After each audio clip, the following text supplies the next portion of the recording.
E aí, gente, beleza? Aquela questão que a gente discutiu, eu tive uma pena danada que aquela discussão toda a gente terminou, não ficou gravado, então estou fazendo essa gravação aqui para vocês, tá? A gente está fazendo uma questão que envolve uma certa quantidade de gás, uma certa quantidade de oxigênio, considerado aqui como gás ideal, ocupa um volume VI na temperatura TI e pressão PI. A seguir, toda essa quantidade é comprimida por meio de um processo adiabático e quase estático, tendo reduzido seu volume para VF, volume final, igual ao volume inicial sobre 2.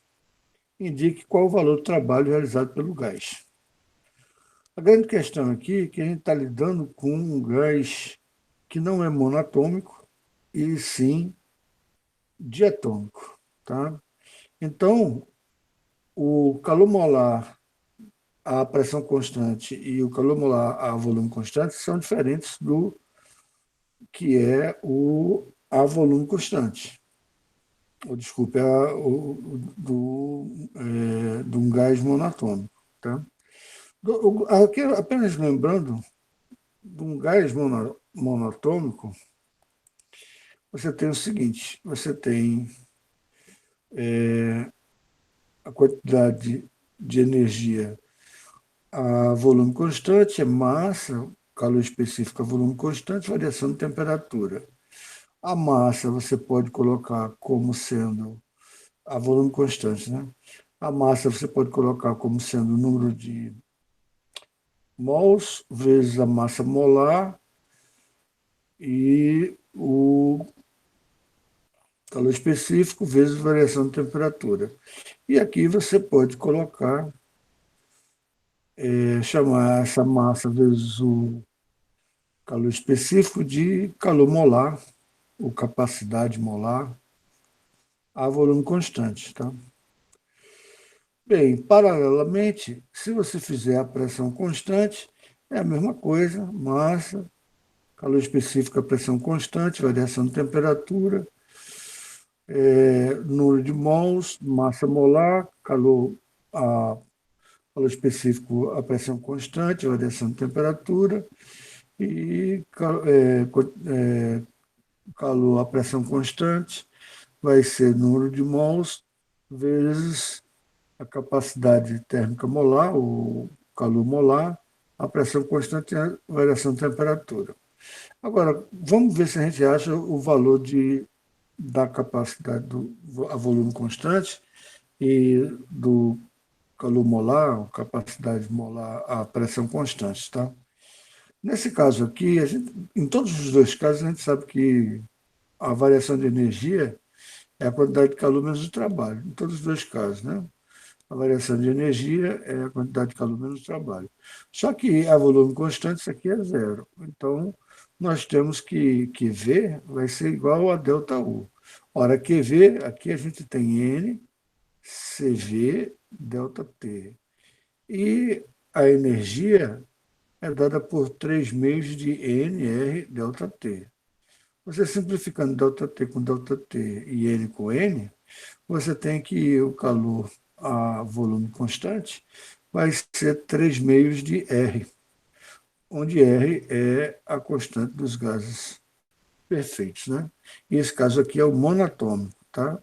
Nesse caso aqui, nós vamos ter que a quantidade de calor a pressão constante vai ser a variação da energia interna mais o trabalho. O trabalho é dado por P vezes ΔV, ou que é igual a NR ΔT. Então, a gente tem que o calor, a pressão constante, é 3 meios de NR ΔT mais NR ΔT. Ou seja, então, o nosso calor, a pressão constante, nosso N, C, calor molar vezes ΔT, é igual a 3 meios mais 2 meios, que é um, né? Vai ficar 5 meios, né? 5 meios 5 meios de NR delta T. Delta T corta com delta T, N com N, e você tem que o CP para o gás monoatômico é 5 meios de R.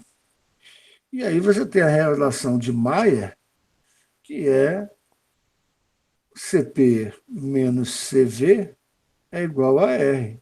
Realmente, 5 meios de R menos 3 meios de R vai dar 2 meios de R, que é o próprio R. Então, tá, beleza. E você tem o coeficiente de Poisson, coeficiente adiabático, que é a relação entre CP e CV. Só que lembre-se que você está tratando de um gás monatômico, tá certo? Um gás monatômico. Então, você tratando de um gás monatômico, vai ser 5 meios de R sobre 3 meios de R, o que vai ficar 5 sobre 3, que dá 5 aqui é um valor sem, é um número adimensional, tá? Que o R corta com R, aqui, então é adimensional, que é 1,6666 ou 1,7 aproximadamente. Beleza? Isso para o monoatômico, certo?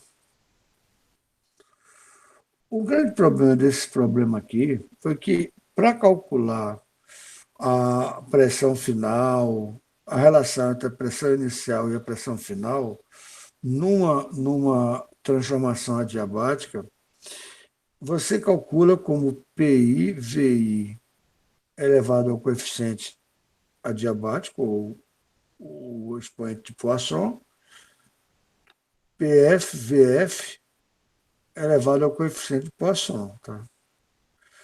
Só que esse coeficiente de Poisson, para o gás que for diatômico, é diferente. Tá? O pessoal reclamou muito. Só que é o seguinte, se você tem um gás diatômico, o seu CP vai ser maior e o seu CV vai ser maior também.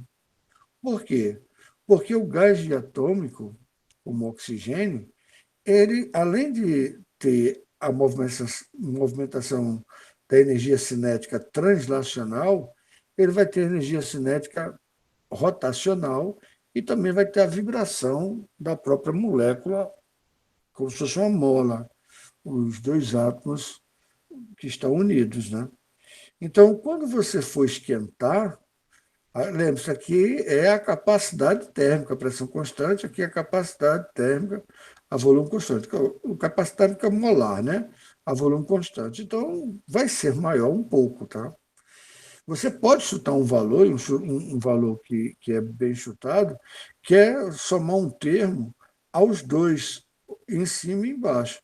O que vai fazer com que, se você somar um termo aqui em cima, somar um aqui em cima, ou somar dois aqui em cima e dois aqui embaixo, esse valor vai diminuir como um todo. Quando você pega uma fração e soma um termo em cima e um termo embaixo, ela diminui. Então, quando você vai olhar para as alternativas, tem 0,7 e tal, você já fica com a pulga atrás da orelha, porque você não vai usar esse coeficiente de Poisson de um gás monatômico, tá certo? Muito bem.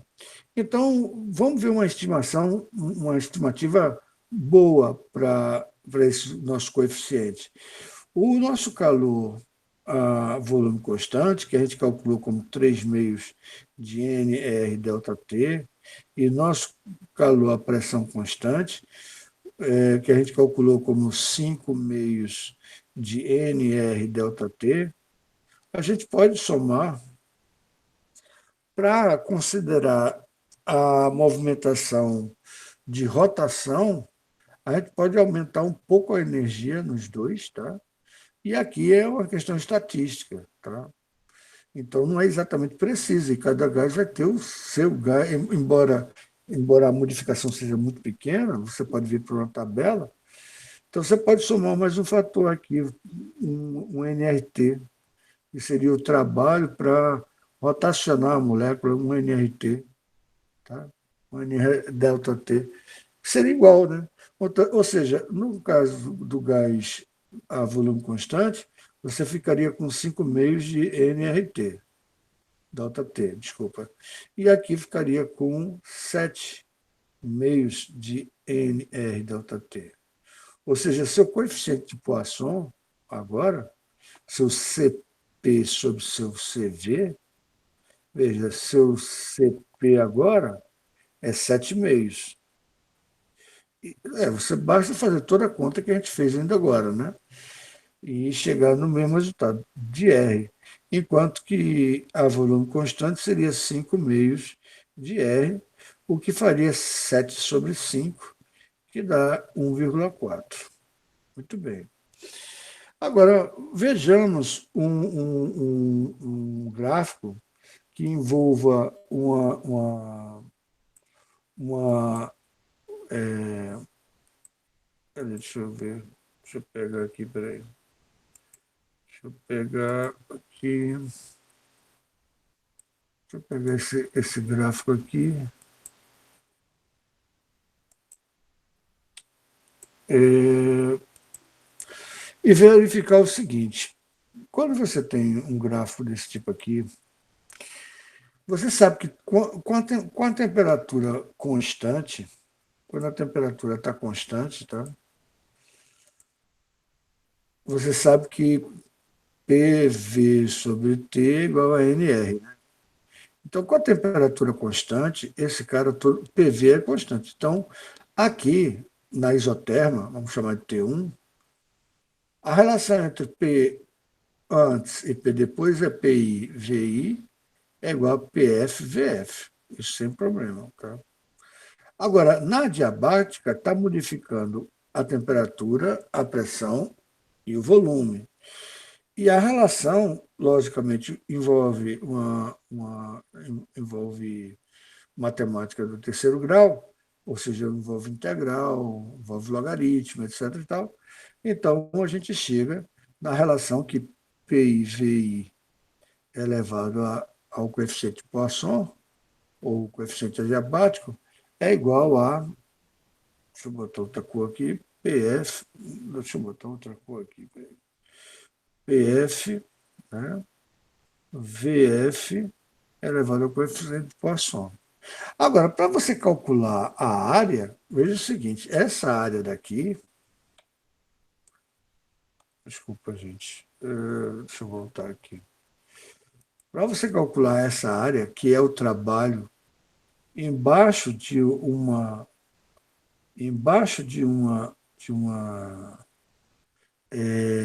isotérmica, tá? Você vai ter o trabalho vai ser esse cara aqui todinho, né? O trabalho você vai pegar, vai ser todo esse gráfico aqui vai ser seu trabalho, tá? Seu trabalho na isoterma, tá certo? Ou seja, quando você está indo, né? E a maneira de você calcular o trabalho na isoterma, tá?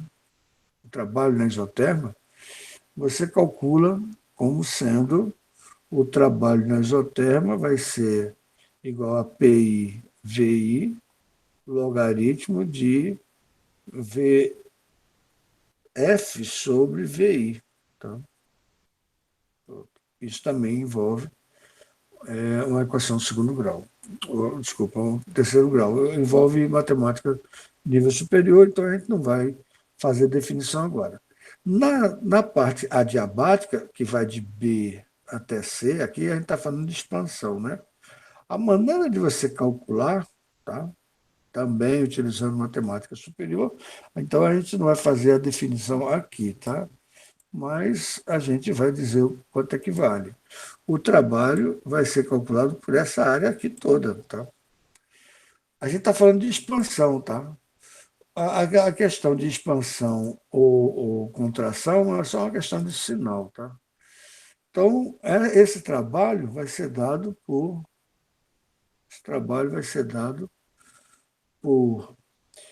PI, VI menos PF, VF sobre 1 menos alfa. Tá? 1 menos gama, que é meu coeficiente de Poisson, tá certo? Então, eu não estou preocupado aqui com sinal. PI-VI é um cara maior do que PF-VF, então isso aqui vai dar positivo. Mas esse coeficiente aqui é maior do que 1. Então, um número menos um cara maior do que 1 vai dar um cara menor do que 1. Mas é só uma questão de sinal, tá? É só você trocar o sinal, não tem problema, porque se for expansão, você sabe que o trabalho vai ser positivo. Mas se for contração adiabática, ou seja, daqui para cá, ó, que vai ser essa outra área aqui, daqui para cá, aí vai ser a contração adiabática, aí a gente vai calcular, é só trocar o sinal, tá? É só trocar o sinal, beleza? Então, você já tem as duas equações para você trabalhar. A equação antes, a equação, você já tem tudo para trabalhar na realidade. Você já tem o possível coeficiente de Poisson, tá? Tá legal? Você já tem o possível coeficiente de Poisson, tá? O possível, tá? Não quer dizer que seja exatamente ele, tá? Para o gás oxigênio perfeito, a relação entre a pressão e o volume antes e depois numa transformação adiabática e o trabalho, tá? E o trabalho numa expansão adiabática. Você também tem aqui, cadê? Está aqui, está aqui. Você já tem. Então, utilizando o que você sabe agora, e o que a gente conversou sobre o gás diatômico, e também vamos dizer qual é a discussão que essa questão levou. Tá? Você vai ter o seguinte, que, primeiro, o trabalho vai ser PI-VI menos PF-VF sobre 1 menos alfa, e depois a gente vê 1 menos gama, coeficiente de Poisson, depois a gente vê a questão de sinal. Tá? E também que PI, VI elevado ao coeficiente adiabático é igual a PF, VF elevado ao coeficiente adiabático. Também a gente sabe isso. E a gente viu que a estimativa do coeficiente adiabático para o gás diatômico seria cerca de 1,4.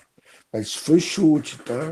Isso foi chute, um chute muito bem dado, porque vai dar igual a resposta lá, mas o que muita gente reclamou é que a pessoa não precisava saber decorado. Ora, não precisa saber decorado, mas precisava saber que para o monatômico é 1,6 ou 1,7, né? 1,66666 ou arredondando daria 1,7, que é CP sobre CV, onde CP é 5 sobre 2 e de R, né? E desculpa, CV, aqui é CV. CV e aqui é 3 sobre 2 de R. Ou seja, ficaria 5 sobre 3, que dá 1,6, tá certo? Ou seja, CP, para o monatômico, CP sobre CV é igual a 5 sobre 3. O que acontece é que, quando você vai para o diatômico, esse daqui vai aumentar um pouco e esse cara vai aumentar um pouco. Ora, quando você soma alguma coisa, vamos supor, vamos botar aqui, prefeito, só você visualizar, tá? Vamos pegar uma fração aqui, 11 sobre 5, tá? 11 sobre 5 é 2,2, tá? 2,2. Se você somar um no numerador, somar, não é multiplicar, somar um numerador e um no denominador, quanto mais você soma, mais o numerador, chegando ao infinito, fica parecido com o denominador, ou seja, aqui dá 2,2. Mas se você somar, um numerador vai para 12, um denominador vai para 6. Então você diminui, ó. 2 sobre 6, 12 sobre 6 dá 2, né? Então, para o pessoal que não estava entendendo direito, o que acontece é que ele tinha que levar um coeficiente de Poisson um pouco menor do que 1,7. Tá? Ele não podia assumir como 1,7. Podia assumir como 1,3, 1,5, alguma coisa. Mas ele tinha que ter a noção que a capacidade térmica, a pressão constante ia aumentar, a capacidade térmica a volume constante iria aumentar, e com isso você iria aumentar o numerador, iria aumentar o denominador, então a razão entre eles iria diminuir. Tá? Essa é a questão que teve toda a celeuma em cima dessa questão. Então, para a gente finalizar a questão, vamos calcular quem é nosso PF. Nosso PF vai ser o quê? Vai ser PI, VI elevado ao coeficiente de Poisson, dividido por VF elevado ao coeficiente de Poisson. Mas VF, o volume final, é metade do volume inicial. Então, vai ser volume inicial elevado ao coeficiente de Poisson dividido por 2. Elevado também, é porque é tudo elevado ao coeficiente de Poisson, né? Então, eu já abri aqui a fração. Esse cara corta com esse, e 2 elevado a alfa é o denominador do denominador, eu posso passar lá para cima, né? Então, eu tenho que PF, tá? Você vê, aqui eu pego a primeira, multiplico pelo inverso da segunda, vai ser PI vezes 2 gama, desculpa, gente. 2 gama, tá? Que é o coeficiente de Poisson, tá? Então, a gente já sabe a relação entre PI e PF, tá certo? E, obviamente, o trabalho agora fica mais simples de calcular, né? Porque a gente tem PI, VI, o nosso PF está aqui, vezes, né? Vezes PI vezes 2 elevado ao coeficiente de Poisson, vezes VF. Ora, mas VF, quem é VF? VF vai ser VI sobre 2, né? Então, aqui vai ser VI dividido por 2, né? Esse 2 eu posso falar lá para cima com um coeficiente negativo. E aqui 1 menos, aqui foi arbitrário, 7 sobre 5, né? 7 sobre 5, tá?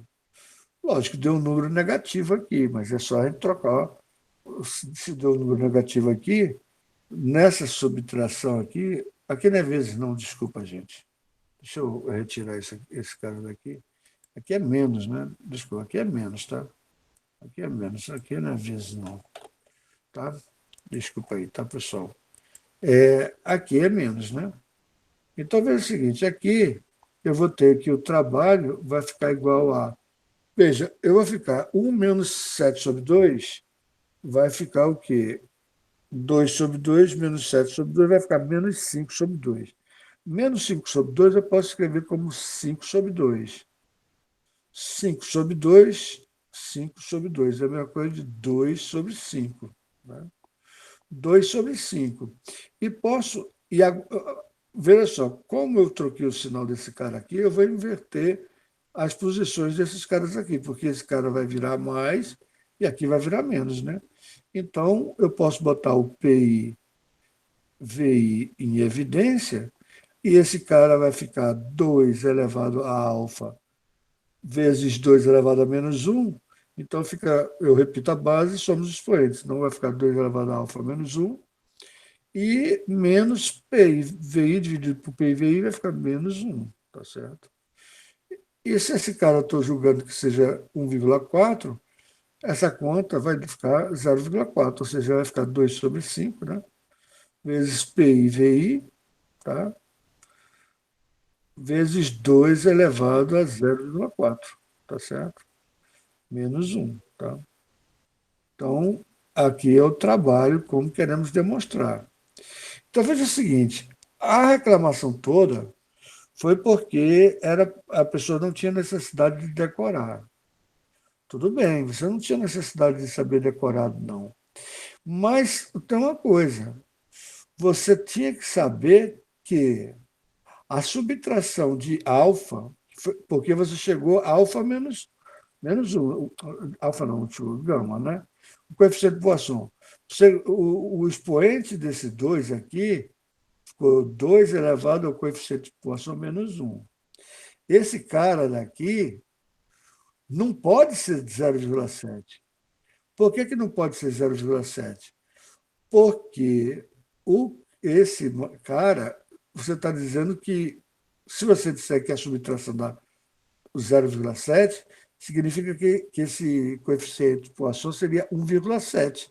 que é o gás monatômico. Então, esse cara aqui não podia ser. Tá? E outra coisa, esse 3 sobre 2 é o que estava no denominador. A subtração também você está assumindo que seria o coeficiente de Poisson seria 5 sobre 3. 5 sobre 3, né? Que daria 1,66666. O que não é verdade. Aliás, desculpa. A subtração ficaria 2 sobre 3 se para monatômico. Então, esse cara você tinha que tirar. Tá?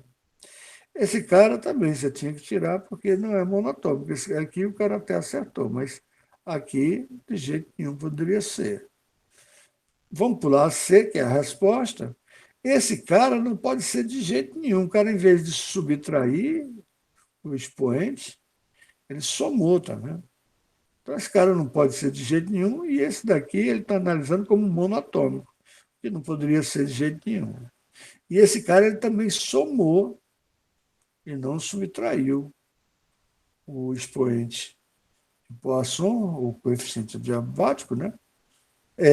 Ele somou, não tem lógica nenhuma. Né?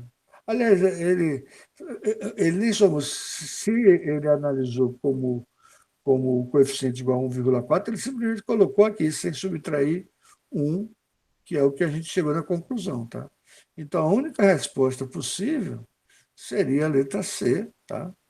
Ou seja, seria 5 meios de PI-VI vezes 2 elevado a 0,4, que é o coeficiente de Poisson menos 1, e o meu chute foi muito bem dado, né? Porque eu botei aqui o 7 sobre 2 aqui, né?